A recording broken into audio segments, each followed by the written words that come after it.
Hi everybody, welcome back to Park Winners. I'm going to talk with you today about the importance of having scented plants in your garden. And one of the most important things for me is to have scented plants in the garden because they uplift you, they make you feel good, and it's a great thing to share with your family and friends. I'm the creator and designer of the gardens here at Park Winners, and when I do my tours, I share all these herbs and plants with you. So come on, let me show you. All right, so I love to share these herbs with people on the garden tour. And one of the things that I've observed on my garden tours is that a lot of times there's always like a person that they seem like they were dragged there by their family or friend. And I could just tell, I can feel people's vibes sometimes. They seem disinterested, looking away, etc. But then when I share this nutmeg geranium with people and or the rose geranium, then it sort of brings them together. You know the essential oils that you buy that say wake up or bliss or relax? Well, a lot of these essential oils that are on these herbs are on the plant, and I've observed that the little new ones, the real small ones, these little puny ones, have the most scent. And they're incredible because they have an effect on us. Not the same on everyone, but if you've ever used any of those little rollers to relax or enhance your mood, you'll know what I'm talking about. And so when some of these folks who take my tour smell these, they kind of come in, they're more relaxed, they're into the tour, and I just love seeing the transformation of what these plants and these herbs do for people. One thing I always say is that you can't be depressed smelling these herbs, and I'm going to be showing them to you. Let me show you a few more. The next plant that I want to share with you is our lavender, and this particular lavender is called Grosso lavender, and it's the one that they extract the perfume from. So when you harvest your lavender, the best way to really enjoy it is to activate it by muddling it a little bit, and you bring out the oils. And if you look closely, you can see the little shiny crystals on the pods of this flower. So it's just really amazing, and it dries really well too, and the scent is sensational. And not to micromanage what you're doing, but like when you smell an herb, just get like a big fistful, crunch it up in your hand, breathe through it, and just like let it take it in, and you'll see that it feels sensational.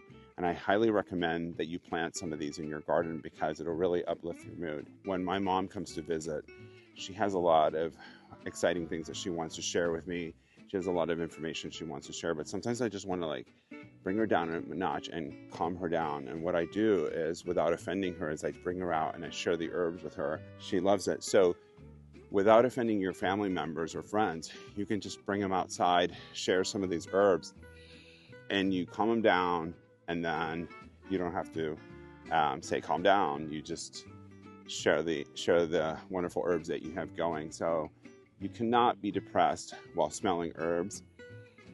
You forget about everything. They really uplift you, and I hope that you'll take the time to get some. So far I've shared nutmeg geranium, rose geranium, and now this lavender. And now I'm going to show you the rosemary. So come with me, let me show it to you. Look at this beautiful rosemary. Has an amazing periwinkle color, and here we are. It's not quite spring yet, and there's a lot of color already in our sunken garden. So some of our herbs have the periwinkle, the blues, etc. And so rosemary is a very uplifting herb. Many people use it to cook, to marinate their meats, etc. And it's a really beautiful thing to use. The smell is sensational. When we trim our plants and bushes, instead of just throwing them away, what we do is we coordinate with the chefs for our events, and we turn these rosemary cuttings into skewers. And so imagine lamb meatballs all skewered with this, with a side of tzatziki, and then you have these lined in a plate. And isn't that more interesting than just having boring bamboo steaks? You can take the rosemary or other things in your garden and use them as skewers, and your guests will love it. It's innovative. You can also use it with tomatoes and mozzarella, etc. We use it for our lamb meatballs. when you're planting and adding plants to your garden, you should consider adding plants that have essential oils and uplift your senses, because there's so many plants you can add, and you might as well add some that have a sensory feel that uplift you, and so you can have a more enjoyable day. This turbo thyme adds a sensory experience to your garden. You get this carpet of beautiful pink, but also you get these wafts of pears. It smells sensational like pears, and it's just full of oils. And so can you just imagine like stepping on this and walking on it and getting this scent? Turbo thyme is amazing. If you don't have this in your garden, you definitely want it. Did you know that there's a culinary rosemary versus a landscaping rosemary? I found out that I was cooking and marinating my meats with just basic landscaping rosemary, and I learned from this lady that this culinary rosemary is actually the one that you cook with. And if you look closely when you shake rosemary onto your pizza or different herbs, that it's more like this one. And so this is a finer, more refined rosemary, and it's made for cooking. And that bright green one behind me, the one that blooms periwinkle, is not the kind that you're supposed to eat with, but it still works. But just to let you know that this is the rosemary you want. So there's so many kinds of mint. A very unusual mint is this one. It's called strawberry mint, and it smells like strawberries. I mean, how unreal is that? And then there's this other one right here that is called basil mint, and we have another one that is citrus mint. Now, if you notice, all of our mints are planted in containers so that they don't spill over and go into the garden. And so they are contained here, and you don't ever want to mix your mints together because they'll cancel each other out. And here's a little tip. If you don't like your neighbor, plant it at the edge of the fence and then move away. But you didn't hear that from me. Come over here. I want to show you one last herb, and this is a very interesting one.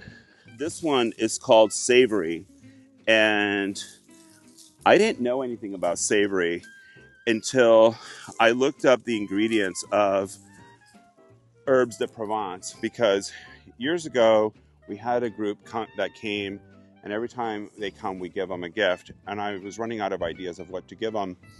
And so I looked up the ingredients in herbs de Provence, and we came up with herbs de Park Winters.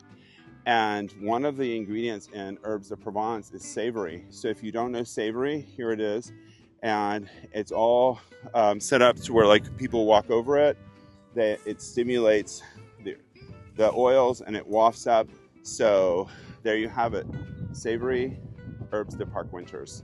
I hope that this video has inspired you to plant some scented plants in your garden, and that you will enjoy placing them in your garden so that you can benefit from it and that you can share it with your family and friends. And I want to thank you for allowing me to share this information with you. And I hope everyone is doing something creative or spending time in the garden. Have a great day.